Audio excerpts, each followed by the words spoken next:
नमस्कार प्रेक्षकांनो, नशीबवान या मालिकेच्या आजच्या भागामध्ये काय घडलं हे आपण पाहूयात. गिरिजा नागेश्वरला विनंती करते की मी तुमच्या आग्रहाच्या निमंत्रणाला मान देऊ शकत नाही, त्याबद्दल सॉरी. खरंच मी येऊ शकत नाही. त्यावेळेस उर्वशी मात्र खूपच चिडते. एवढा मोठा मान तू नकारून पुन्हा एकदा दादासाहेबांचा अपमान करते. तुझी लायकी तरी आहे का ग इथं उभं राहायची? थांब, तुला असं नाही कळणार. तुला मी माझ्या हाताने धक्के मारून घराबाहेर काढते, असं म्हणून ती तिला ओढत घेऊन जात असते.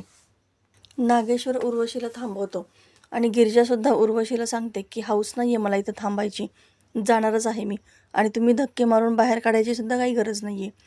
पण नागेश्वर साहेब, मी असं का म्हणते एकदा माझं ऐकून घ्या ना.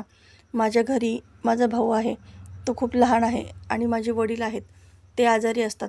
मग त्यांना सोडून मी दिवाळी कशी काय साजरी करू? नागेश्वर म्हणतो, म्हणजे एवढाच प्रॉब्लेम आहे ना? मग आमचं आमंत्रण फक्त तुझ्या एकटीसाठी नाही, तर तुझ्या पूर्ण घरासाठी आहे.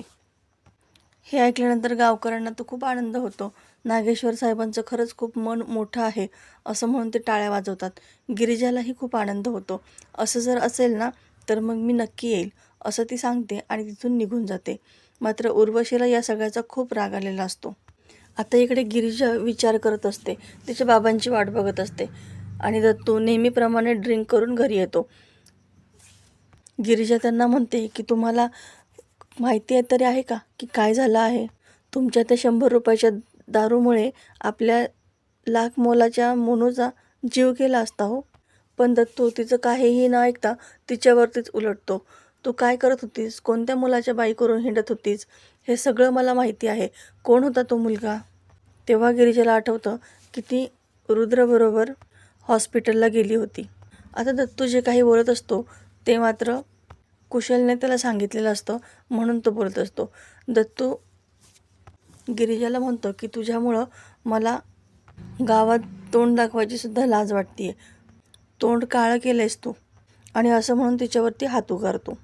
गिरिजा त्याचा हात धरते. खूप ऐकून घेतलं बाबा, आता ऐकून घेणार नाही, आणि असं म्हणून त्याला धक्का देते. दत्तू खाली पडतो. गिरिजा म्हणते, बाबा, आईवडिलांनी मुलांची काळजी करायची असती, पण आमच्या बाबतीमध्ये उलटं आहे. आम्हीच तुमची काळजी करतो, आणि ते सुद्धा सतत. तुम्ही का वागताय असं? आणि मला जाब विचारायचा नाही. जाब विचारण्यासाठी अगोदर जबाबदारी पेलावी लागते. स्वतःच्या हिमतीवरती, स्वतःच्या कमाईने 1 रुपया जरी जेव्हा तुम्ही कमवून आणता ना, तेव्हा मला प्रश्न विचारा. तेव्हा मी तुम्हाला प्रत्येक गोष्टीचं उत्तर देईल. ती पुन्हा त्याला उचलायला जाते, मात्र दत्तू तिचा हात झटकून देतो आणि रागातच तिथून निघून जातो. आता गिरिजा विचार करते की नेमकी काय आणि कोणाला खरं समजायचं. जन्मदाता बाप आहे तो मला कमनशिबी समजतो, आणि एक नागेश्वर साहेब आहे जे मला नशीबवान समजून त्यांच्या घरी लक्ष्मीपूजनाचं आमंत्रण देत आहे. नेमकी काय खरं आणि काय खोटं आई? काहीच कळत नाही आहे. आता इकडे उर्वशी खूप चिडलेली असते आणि ती बंदुकीमध्ये काडतूस भरत असते.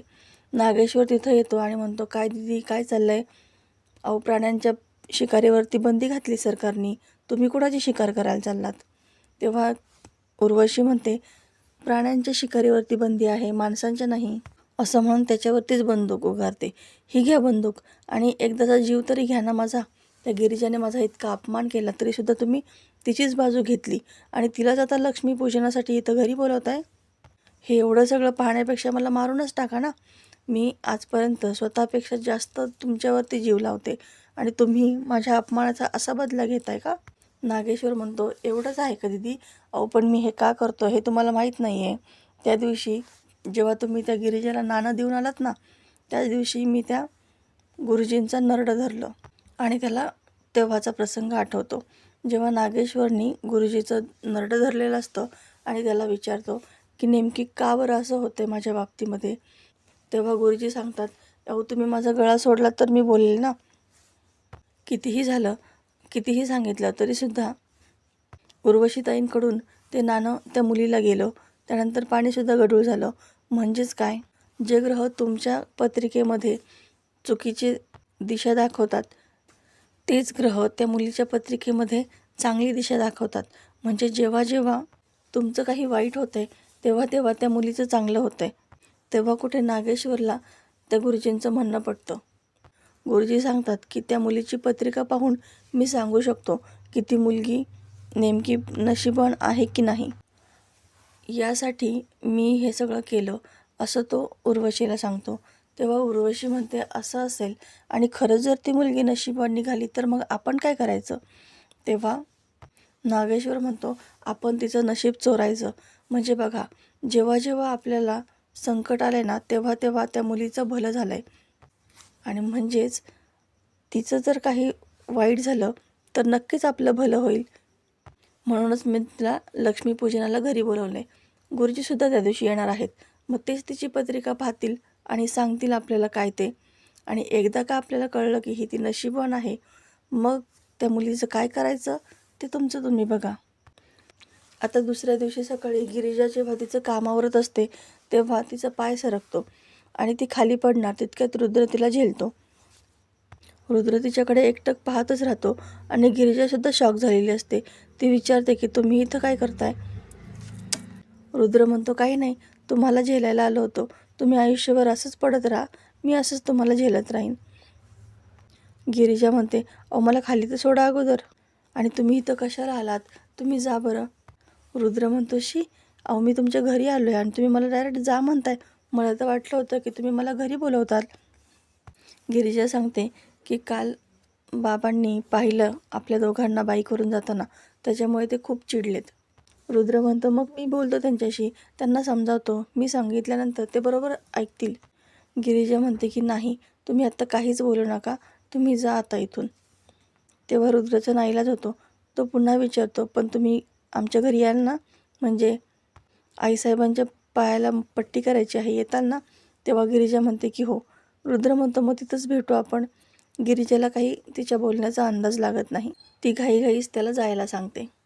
रुद्र जातो आणि त्याच वेळेस दत्तू तिथे येतो. तो गिरिजाला विचारतो की इथं कोणी आलं होतं का? गिरिजा घाबरतच म्हणते की नाही, कोणी आलं नव्हतं. दत्तू काल घडलेल्या प्रकाराबद्दल गिरिजाची माफी मागतो. खरं तर मला काही आठवत नाही आहे गं, पण हां, एक गोष्ट चांगली काळजात रुतली आहे. एक पैसा तरी कमाईचा आणा आणि मग मला जाब विचारा. असंच म्हणाली होतीस ना?